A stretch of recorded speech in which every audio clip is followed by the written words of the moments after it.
Alors, la démarche Campus Pro, en fait, est née. Depuis des années, nous avons des organismes, dits dans notre galaxie, de formation, qui essayent de former et qui forment des jeunes. On a voulu vraiment, aujourd'hui, presque passer un contrat avec ces organismes de formation, donc comme avec une entreprise. Et dans ce contrat, on a des devoirs et des obligations. Notre devoir, c'est de les aider à se développer et à former des jeunes qui vont rentrer dans le monde de l'entreprise et qui seront employables. Et leurs obligations, c'est de travailler avec nous en vrai partenariat. L'atout majeur de ce label, c'est vraiment de comprendre qu'aujourd'hui, le monde de l'entreprise a besoin de jeunes employables. Et donc, nos formations doivent être employables. Campus Pro, c'est un plus puisque ça nous permet d'avoir une meilleure lisibilité vis-à-vis des entreprises des Bouches-du-Rhône et même de la région Provence-Alpes-Côte d'Azur. C'est une lisibilité par rapport au personnel et une lisibilité par rapport aux gens qui viennent nous voir pour accéder à une formation. L'atout majeur de Campus Pro, c'est d'abord de formaliser tout ce que l'on fait déjà, tout ce que les équipes d'enseignants font, tout ce que les entreprises font avec nous et d'avoir une vraie place sur le marché de la formation avec de vraies procédures et aussi un partage d'informations et d'idées avec nos autres partenaires de Campus Pro.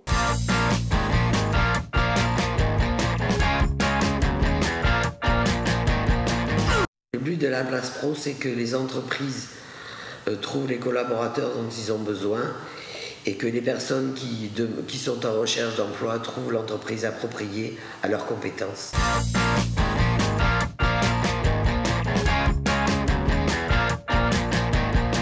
Dans notre métier, nous sommes confrontés à un véritable problème de recrutement. Par définition, souvent la RH est un peu seule. Mais dès qu'on peut échanger et voir si nos pratiques sont bonnes ou peuvent être améliorées, il ne faut pas hésiter à le faire. J'ai fait effectivement intervenir l'UPE 13 pour voir si mes pratiques étaient bonnes ou en tout cas pouvaient être améliorées.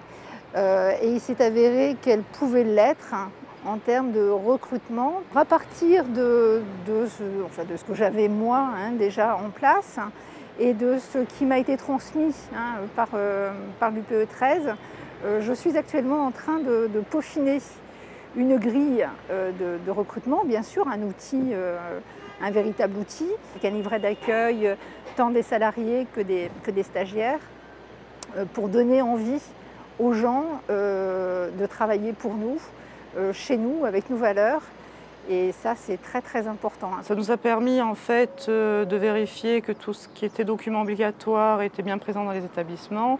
Elles nous ont fourni des documents qui nous manquaient ou qui étaient un peu anciens. Et enfin, elles vont nous aider pour tout ce qui est label amplitude et pour monter la candidature.